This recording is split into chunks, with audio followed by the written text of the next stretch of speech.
खबर उत्तर प्रदेश से। उत्तर प्रदेश में स्थानीय निकाय चुनाव आ रहे हैं। ये साल के आखिर में स्थानीय निकाय चुनाव होंगे, लेकिन एआईएमआईएम पार्टी के सरगर्मियां बहुत ही तेज हो गई है। एआईएमआईएम पार्टी में आज सपा के दो नेता मेहदी हसन मोहम्मद शहजाद हैदराबाद आए और असदुद्दीन अवैसी के साथ बैठक की। इस बैठक के बाद दोनों ही असदुद्दीन अवैसी की उपस्थिति में एआईएमआईएम में शामिल हो गए। इस मौके पर उत्तर प्रदेश के एआईएमआईएम के अध्यक्ष शौकत अली भी मौजूद थे।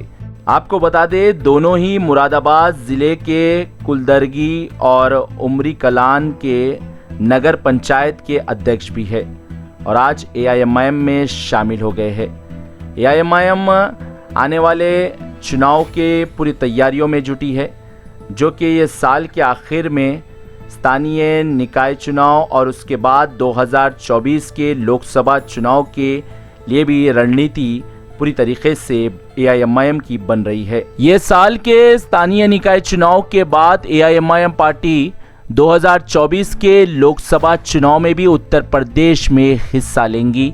उत्तर प्रदेश के एआईएमआईएम के अध्यक्ष शौकत अली ने भारत की तरक्की से बात करते हुए ये बात बताई। ब्यूरो रिपोर्ट, भारत की तरक्की।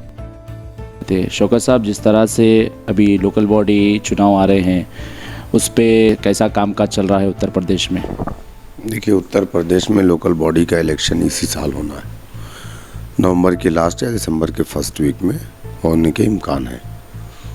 हम लोग उस पर काम कर रहे हैं और काफ़ी हद तक हम लोग काम उस पर पूरा भी कर चुके हैं। आवेदन भी लिया जा रहा है। एक नगर पालिका, नगर पंचायत से 5-5, 7-7, 10-10 लोगों ने आवेदन भी किया है हमको पार्टी के, और अल्लाह का शुक्र है कि ऑर्गेनाइजेशन भी हमारा लगभग कंप्लीट है और मजबूती के साथ इंशाअल्लाह ताला हम लोग निकाय चुनाव लड़ेंगे और इंशाअल्लाह जीत के आएंगे। इस तरह से आजमगढ़ में पूरी सीटों पर सपा जीती थी।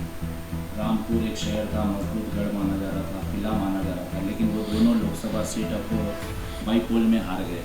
क्या आने वाले 2024 के लोकसभा चुनाव में एआईएमआईएम भी चुनाव में हिस्सा लेंगी उत्तर प्रदेश में? यस, 2024 का पार्लियामेंट का इलेक्शन पहली मर्तबा उत्तर प्रदेश में मजलिस इत्तेहादुल मुस्लिमीन लड़ने जा रही है, जिसकी इजाज़त राष्ट्रीय अध्यक्ष जी ने भी दे दी है।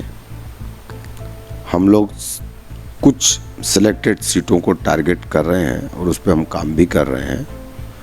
इंशाल्लाह इस मर्तबा ज़रूर हम लड़ेंगे। आप लोग मुबारकपुर में भी बहुत मेहनत किए थे, लेकिन जीत हासिल नहीं हुई थी। क्या आजमगढ़ भी आपके लड़ने के सोच रहे हैं? देखिए, कहाँ हम लड़ेंगे कहाँ नहीं लड़ेंगे, इस बात को तो अभी हम डिस्क्लोज़ नहीं कर सकते। रही बात हमारा काम, कोशिश करना, मेहनत करना, कामयाबी एक दिन में नहीं मिलती है। हैदराबाद की पार्लियामेंट की सीट को जीतने में एमआईएम को 22 साल लगा था।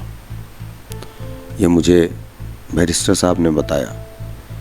लेकिन हम अल्लाह की ज़ात से मायूस नहीं हैं। आज नहीं तो कल इंशाअल्लाह ताला हमें कामयाबी मिलेगी। हम ये सोच करके घर में तो नहीं बैठ जाएंगे ना कि चलो नहीं जीते। क्यों, कोई वक्त था बीजेपी की सारी सीटों पे ज़मानत जब्त होती थी, तो होता है। इंशाल्लाह आज नहीं तो कल हम कामयाब होंगे। उत्तर प्रदेश विधानसभा चुनाव में मजलिस 100 सीटों पे मुकाबला की थी। अभी कैसा है वहाँ पे? जैसा कि विपक्ष में अखिलेश सपा है और उनके गठबंधन के साथियाँ छोड़ के जा रहे हैं। अभी उत्तर प्रदेश में योगी सरकार है। अभी लोगों में कैसा प्रचार हो रहा है? आप भी लगातार वहाँ पे मुख्तलिफ लोगों से बातचीत कर रहे हैं। अभी क्या पूरे उत्तर प्रदेश में लोकल बॉडी चुनाव होंगे, तो क्या पूरे उत्तर प्रदेश में मजलिस हिस्सा लेंगी?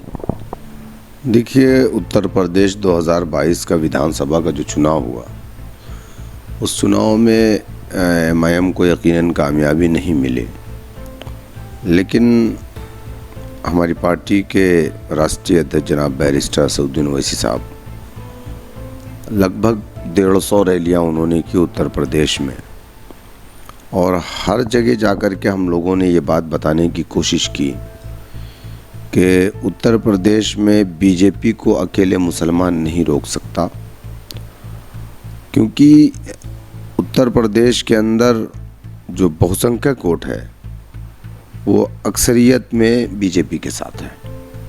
तो समाजवादी पार्टी सिर्फ मुसलमानों के वोटों से बीजेपी को नहीं रोक पाएगी। समाजवादी पार्टी का अपना जो कोर वोटर है, अगर यादव को कह लें हम, तो उसमें 7% उत्तर प्रदेश में जो यादव है, 2 से 3% वो बीजेपी के साथ चला जाता है। तो 20% मुसलमानों के वोटों से बीजेपी को नहीं रोका जा सकता। इस बात को हम आवाम में कहे और बार बार हम लोगों ने इस बात को कहा कि बीजेपी को समाजवादी नहीं रोक पाएगी। लेकिन मीडिया में चूंकि एक प्रोपेगेंडा चलाया गया और पूरे इलेक्शन को बाइपोलर किया गया कि बीजेपी को समाजवादी पार्टी हरा रही है और समाजवादी सत्ता में आ रही, तो मुसलमान, चूंकि मुझे अफसोस भी इस बात का है कि मुसलमान कभी कंडीशन पे वोट नहीं करता। ना मुसलमान कभी अपने इलाकों में अस्पताल के लिए, ना स्कूल के लिए, ना कॉलेज के लिए, अपने इलाकों में डेवलपमेंट के नाम पर कभी आज तक मुसलमानों ने वोट नहीं किया। मुसलमान उत्तर प्रदेश का बीजेपी को रोकने में ही अपनी कामयाबी समझता है और बीजेपी को रोकने के लिए ही मुसलमानों ने हमेशा सेकुलर ताकतों का साथ दिया। आज़ादी के बाद से ये चीज़ें होते आई है कि फासिस्ट ताकतें कमज़ोर रहें, मजबूत ना होने पाए, सियासी जो ताकत है उसको हम और मज़ीद ताकत बख्शें। लेकिन ये सिर्फ अकेले 20% मुसलमान नहीं कर सकता। उसके लिए जब तक हिंदू वोटर भी साथ ना आए, जब तक बीजेपी को उत्तर प्रदेश में नहीं। दूसरी चीज़ ये है कि मैं बीजेपी, समाजवादी या और भी जो पार्टियां हैं उत्तर प्रदेश में, मैं उनमें और बीजेपी में कोई फ़र्क नहीं समझता। 60 साल कमोबेश मेरे ख्याल से हिंदुस्तान की जो बागडोर है वो सेकुलर ताकतों के हाथों में रही। उत्तर प्रदेश में 4 मरतबा सेकुलर पार्टी की हुकूमत समाजवादी की रही, 4 मरतबा बीएसपी की रही, कांग्रेस की रही। लेकिन हर दौर में मुसलमानों के साथ नाइंसाफ़ी हुई, जुल्म हुआ, अत्याचार हुआ, सरकारें किसी की भी रही, लेकिन निशाना हमेशा मुसलमान रहा। मुस्लिम इलाकों में डेवलपमेंट के नाम पे ज़ीरो है। आज भी बहुत सारे इलाके हैं मुसलमानों के कि उन इलाकों में बैंक ब्लैक लिस्टेड है, एटीएम ब्लैक लिस्टेड है। एटीएम है तो उसमें पैसे नहीं। एक मरतबा यही सदर मजलिस जनाब बैरिस्टर असदुद्दीन ओवैसी साहब ने बोल दिया था कि हमारे इलाकों में एटीएम है तो उसमें पैसे नहीं डाले जाते, तो लोगों ने उसको हिंदू मुस्लिम से जोड़ लिया था। लेकिन ये सच्चाई है। चलिए ग्राउंड पे हम लोग दौड़ रहे हैं, हम लोग जानते हैं, दिखाते हैं। तो ये इस तरीके की का जो भेदभाव है ना, ये कोई नया नहीं है, ये बहुत पहले से चला आ रहा है। लेकिन अब जो नौजवान है ना, वो जागरूक हो रहा है। अब वो लकीर का फ़कीर नहीं बनेगा इंशाल्लाह। 2022 के इलेक्शन में जिन लोगों ने समाजवादी को वोट दिया था बीजेपी को हराने के लिए, आज वही लोग ये बात मुझसे कह रहे हैं। बहुत सारे लोगों से मुलाकात होती है कि हमने बहुत बड़ी गलती की और हमने अगर अपनी पार्टी को वोट दिया होता तो शायद हम भी 10-5 जीत के आ जाते। तो आज जो उत्तर प्रदेश में मुसलमानों के ख़िलाफ़ साजिशें हो रही है, हमारे मदारिस के, मसाजिद के, औकाफ के, तो कम से कम इस इशू पे विधानसभा के अंदर कम से कम हमारा बोलने वाला तो होता। आज आप बता दीजिए कि उत्तर प्रदेश में जो भी मुसलमानों के साथ नाइंसाफ़ियाँ हो रही है, जो भी चीज़ें हो रही है, कौन आवाज़ उठा रहा है? समाजवादी के 36 मुस्लिम एमएलए जीत करके गए हैं, लेकिन किसी एक की सिंगल आवाज़ बताइए आप मुझे। कोई नहीं बोलता। अगर बैरिस्टर साहब ना बोलें तो मुसलमानों के लिए हिंदुस्तान में कोई आवाज़ ही नहीं है। तो जब एक आदमी हमारे लिए आवाज़ उठा रहा है, हमारे लिए बोल रहा है, कौम के लिए तड़प है, दर्द है उनके अंदर, तो आज नौजवान उस चीज़ को देख रहा है और महसूस कर रहा है।